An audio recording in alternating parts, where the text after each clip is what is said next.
Bismillahirrahmanirrahim. Assalamualaikum warahmatullahi wabarakatuh. Alhamdulillah. Alhamdulillahi rabbil alamin. Wa bihi nasta'in ala umuri dunya waddin. Ashhadu an la ilaha illallah wahdahu la syarika lah waliyus salihin wa khaliqul khalqi ajma'in. Wa ashhadu anna Muhammadan abduhu wa rasuluhu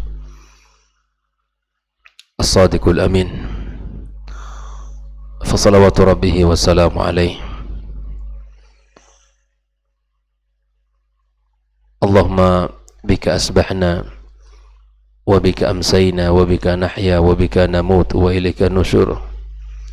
Asbahna ala fitratil Islam wa ala kalimatil ikhlas wa ala dini nabiyyina Muhammadin sallallahu alaihi wasallam wa ala millati abina Ibrahim hanifan muslima wa ma kana minal musyrikin. Allahumma sayyiban nafi'a, Allahumma sayyiban nafi'an, Allahumma sayyiban nafi'a. Amma ba'd. Kaum muslimin dan muslimat, jamaah salat subuh Masjid At-Taqwa Induk As-Sakin Al-Mawaddah Pekanbaru rahimakumullah. Alhamdulillah, kita senantiasa memuja dan memuji Allah Subhanahu wa ta'ala. Di pagi ini kita bisa menjadi tamunya di rumah Allah Subhanahu wa ta'ala, menjadi orang-orang yang disambut oleh Allah di rumahnya. Dan mudah-mudahan kita menjadi orang-orang yang dimuliakan Allah Subhanahu wa ta'ala, menjadi orang-orang yang dimudahkan langkahnya untuk melakukan kebaikan dengan menjalankan perintah-perintahnya serta meninggalkan segala larangan-larangannya, dan senantiasa kita berusaha untuk istiqamah di atas jalannya. Kemudian ucapan salawat dan salam untuk Nabi kita sallallahu alaihi wasallam, Nabi yang mulia, panutan kita. Semoga kita diberi taufik oleh Allah untuk bisa meniru dan mencontoh apa yang telah dilakukan olehnya. Untuk keluarga dan keturunannya yang mulia pula, serta untuk para sahabat yang telah berjuang bersamanya, yang mengorbankan harta dan jiwa mereka untuk Allah demi tegaknya agama yang mulia ini, serta kepada siapapun dari umatnya yang senantiasa istiqamah di atas jalan sunnahnya sampai hari kiamat kelak. Tak lupa kita berdoa kepada Allah untuk kedua orang tua kita yang telah membesarkan dan mendidik kita, yang telah berjasa dan berkorban untuk kita. Semoga Allah Subhanahu wa ta'ala menerima segala amal kebaikan mereka dan Allah jadikan mereka di tempat yang mulia di sisinya. Bagi orang tua yang masih hidup, kita doakan agar sisa dari usia mereka berkah, diisi dengan segala amal dan ketaatan yang bisa mendekatkan diri dan meningkatkan kedudukan di sisinya. Semoga Allah Subhanahu wa ta'ala jadikan mereka husnul khatimah. Kepada para guru, para masyayikh yang telah memberikan ilmunya kepada kita, semoga Allah Subhanahu wa ta'ala berkahi keluarga, anak dan keturunan mereka. Ikhwani wa akhwati fiddin, jamaah yang dimuliakan Allah, kembali kita melanjutkan pembahasan 55 wasiat Rasulullah sallallahu alaihi wasallam. Pagi ini kita ambil masuk kepada wasiat yang ke-41 dalam pembahasan taqwallah azza wa jalla, yaitu ketakwaan kita kepada Allah, bertakwa kepada Allah tabaraka wa ta'ala. Hadis yang membahas tentang ini adalah hadis Rasulullah sallallahu alaihi wasallam dari sahabat Nabi Abu Dzar radhiyallahu ta'ala an, di mana Abu Dzar berkata, qultu ya Rasulullah, wahai Rasulullah, ya, ausini ya Rasulullah, beri aku wasiat. Sahabat ini datang kepada Rasulullah meminta wasiat, dan ini adalah semangatnya para sahabat, di mana mereka meminta nasihat-nasihat dari Rasulullah agar mereka melakukan sesuatu yang bisa bermanfaat, agar mereka bisa mengerjakan sesuatu yang berkualitas. Karena semangat mereka yang harus kita contoh. Dalam urusan kebaikan kita bertanya kepada Rasul. Tentu dalam bab ini, di zaman ini, melihat kepada hadis-hadisnya dan dipahami hadis itu sebagaimana para ulama hadis memahami. Jangan kita memahami di luar pemahaman mereka, karena hal itulah yang akan membuat kita menyimpang. Lalu Nabi sallallahu alaihi wasallam memberikan kepadanya wasiat. Qala usika bitaqwallah, aku wasiatkan kamu wahai Abu Dzar agar engkau bertakwa kepada Allah. Fa innahu ra'sul amri kulli, karena takwa kepada Allah adalah puncak segala sesuatu. Takwa itu adalah puncaknya. Di wasiat yang disampaikan Rasulullah kepada Abu Dzar adalah agar dia bertakwa kepada Allah tabaraka wa taala. Dan takwa itu sendiri adalah ras atau kepala, ya, segala sesuatu. Inilah yang harus kita perhatikan dari wasiat Rasulullah SAW ini, di mana takwa secara makna imtithalu awamirillah, menjalankan perintah-perintah Allah, wastinabu nawahihi, dan kita menjauhi segala larangan. Itu adalah takwa secara umum. Tapi kalau kita lihat nanti bagaimana ya, para sahabat mendefinisikan takwa, berbagai macam definisi-definisi yang mereka berikan.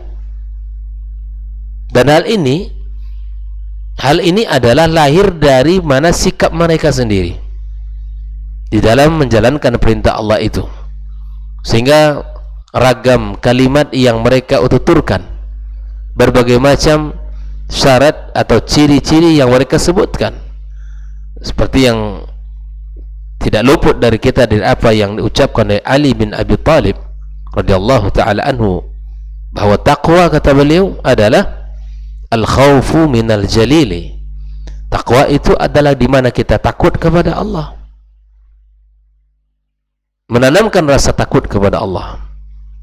Tidak kita mudah-mudah untuk melanggar syariatnya, dan tidak kita ringan untuk meninggalkan perintahnya. Wal imanu bitanzil, di samping itu ketakwaan kita di antara cirinya adalah beriman kepada Al-Quran yang Allah turunkan. Iman dengan membacanya, dengan mengimaninya, mempelajarinya, mentadaburi serta mengamalkannya. Kemudian di antara takwa itu juga adalah al-istida'du liyaumir rahil, kita berusaha bersiap diri untuk hari keberangkatan kita menuju Allah Subhanahu wa ta'ala. Ar-ridha bil qalil, serta kita ridha dengan pembagian Allah Subhanahu wa ta'ala. Ini ada kaitan dengan makna ini dengan di mana ghina nafs, kayanya hati seseorang, sebagaimana yang sudah kita bahas pada hari sebelumnya. Inilah makna takwa yang disampaikan oleh Ali bin Abi Thalib. Namun ada sebagian sahabat mengatakan bahwa ketakwaan itu ibarat orang yang sedang berjalan di sebuah jalan yang penuh dengan duri. Di saat kita berjalan, kita akan berhati-hati. Kita menginjak tempat yang tidak ada duri dengan penuh kehati-hatian. Disinilah takwa. Kalau kita mencari rezeki, cari rezeki yang halal. Di saat kita berusaha dan bekerja, cari sumber yang halal. Kehati-hatian inilah ketakwaan itu. Kita tidak melanggar aturan Allah Subhanahu wa ta'ala. Agar kakinya tidak kena duri, maka dia harus ekstra hati-hati di dalam berjalan. Ini dia. Ikhwani wa akhwati fiddin, hafizakumullah. Kenapa berbeda-beda ungkapan para sahabat di dalam memaknai takwa? Karena mereka di dalam mengamalkan ajaran itu bertingkat-tingkat pula. Mereka di dalam memahami makna takwa sesuai dengan apa yang mereka jalani dalam kehidupan mereka, sesuai dengan apa yang mereka jalani dari syariat ini. Lalu kemudian setelah Nabi Shallallahu Alaihi Wasallam memberikan wasiat kepada Abu Dzar dengan wasiat takwa, kemudian Abu Dzar berkata, "Qultu ya Rasulullah, zidni, tambahkan yang lain. Apalagi nasihat kamu? Apalagi wasiat engkau ya Rasulullah kepada aku? Di samping wasiat takwa, apakah ada yang lain yang bisa ditambahkan, yang bisa aku jadikan pegangan hidupku?"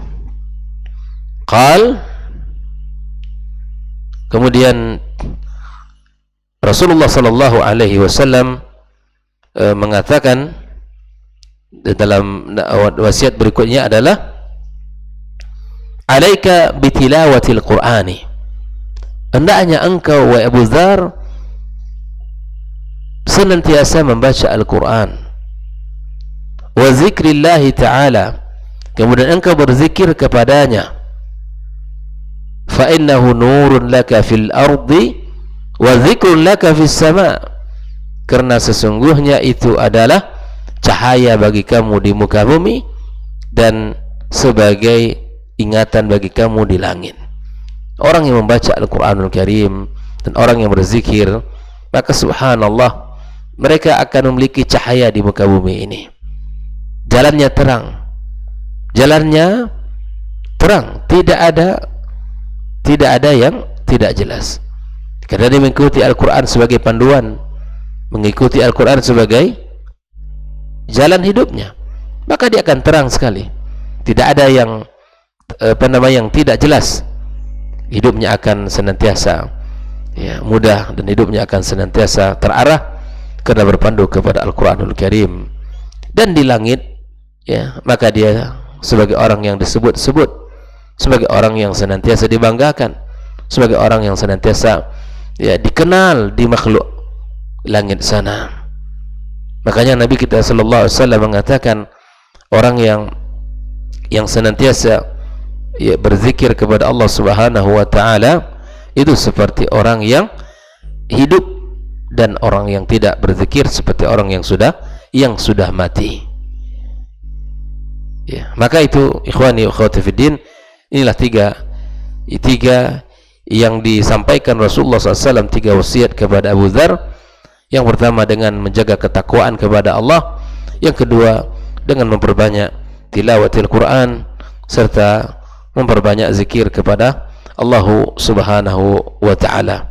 Hadisnya disahihkan oleh Ibnu Hibban di dalam kitab Mustadraknya. Kemudian ada hadis yang lain yang juga merupakan salah satu bentuk keutamaan kita di dalam membaca Al-Quranul Karim. Dari hadis Abi Umamah radhiyallahu ta'ala anhu, qala sami'tu an-nabiy sallallahu alaihi wasallam yaqulu iqra'u al-Qur'ana fa innahu ya'ti yaumal qiyamati syafi'an li ashabihi.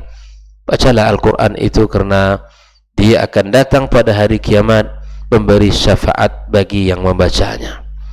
Iqra'u az-Zahrawaini, baca juga az-Zahrawain kata Rasulullah, yaitu surat Al-Baqarah wa Ali Imran, fa innahuma ya'tiyani yaumal qiyamati ka'annahuma ghumamatan. Al-Baqarah dan Ali Imran yang kita baca itu akan datang pula di hari kiamat kelak seperti ghumamatan, seperti awan, au ghayayatan, au ka'annahuma furqani min tairin sawaf yuhajani an ashabihima, seperti awan yang datang, kemudian dia melindungi orang yang membacanya. Bayangkan, itu adalah keadaan yang disebutkan Nabi SAW yang membaca surat Al-Baqarah dan Ali Imran. Waqra'u surat Al-Baqarah fa inna akhdaha barakah, karena membacanya ada keberkahan. Bahkan ya, rumah yang tidak, atau rumah yang dibacakan di dalamnya Al-Baqarah tidak akan didekati oleh syaitan, tidak akan didekati oleh jin. Rumah yang dibacakan di dalamnya Al-Baqarah.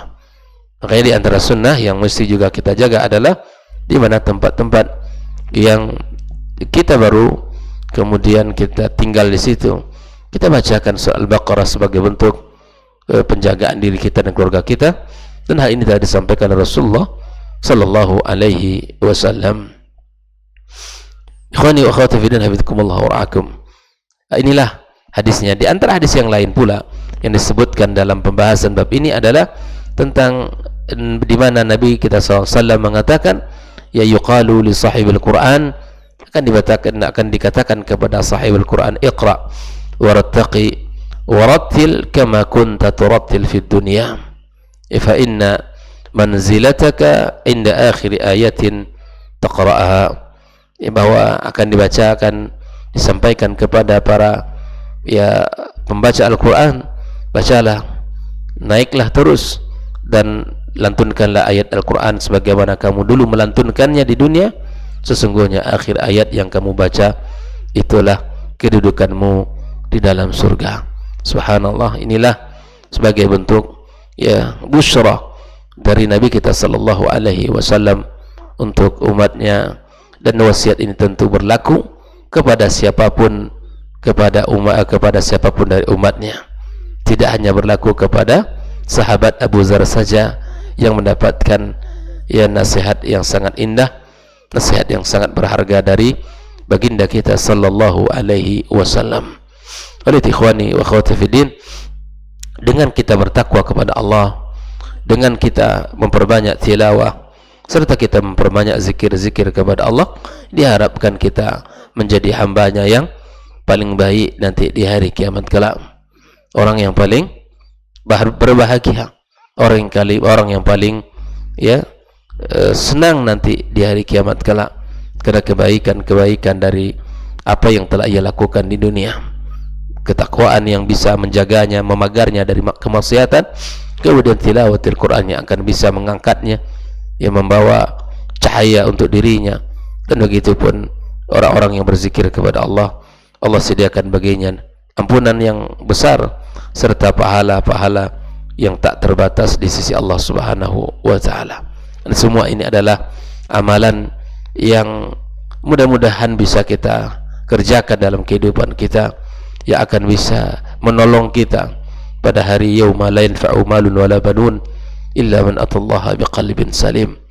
Hari yang tidak lagi berguna harta, yang tidak lagi bisa kita banggakan ya, anak dan keturunan kita di dunia bisa kita banggakan, itu semua menjadi ukuran di dalam penilaian.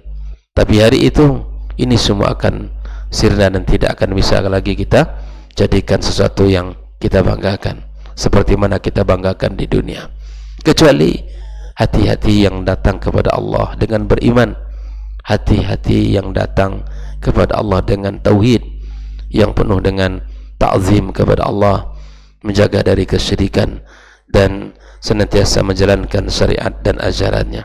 Mudah-mudahan Allah Subhanahu wa taala menjaga kita dan melindungi kita, serta menjaga dan melindungi anak keturunan kita, dan semoga kita termasuk orang-orang yang bertakwa kepadanya, orang-orang yang bisa mengamalkan Al-Quranul Karim dalam kehidupannya, serta orang-orang yang senantiasa membasahi lisannya dengan senantiasa berzikir dan mengingat serta menyebut namanya, baik dalam keadaan kesendirian kita, dalam keadaan sembunyi-sembunyi, ataupun dalam keadaan beramai-ramai, dalam keadaan kita bersama-sama.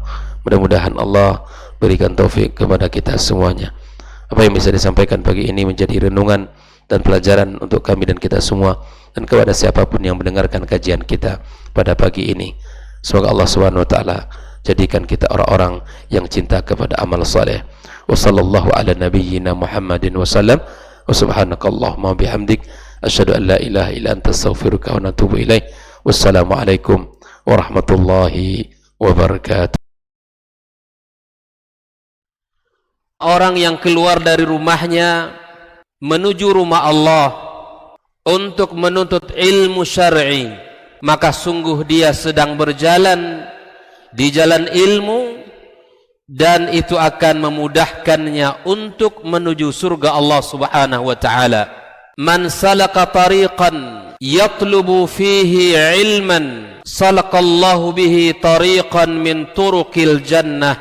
Barang siapa yang menempuh sebuah jalan, jalan yang ditempuhnya adalah jalan menuntut ilmu, maka Allah akan mudahkan jalannya untuk menuju surga Allah Subhanahu wa taala.